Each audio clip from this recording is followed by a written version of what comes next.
আমি ডাক্তার তাহমিনা বেগম, একজন স্ত্রী ও প্রসূতি রোগ বিশেষজ্ঞ ও সার্জন। চেম্বার করছি প্রতি বৃহস্পতিবার শুক্রবার popular diagnostic centre mycin Noakhali.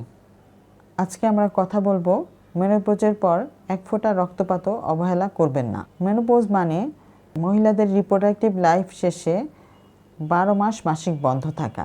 এটি সাধারণত মহিলাদের 45 থেকে 50 বছর বয়সে হয়ে থাকে। এরপরে মহিলাদের আর মাসিক হবে না।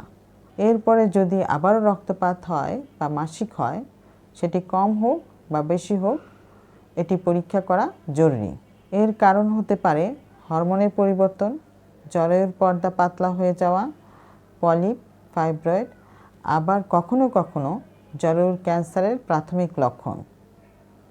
তাই মেনোপজের পর রক্তপাত হলে সামান্য হয়েছে ভেবে বসে থাকবেন না। আল্ট্রাসোনোগ্রাম এবং প্রয়োজন হলে আরও পরীক্ষা নিরীক্ষা করে জানা দরকার এর কারণ কী। তাই মেনোপজের পরে সামান্য রক্তপাত হলে জরুরি গাইনি চেকআপ দরকার।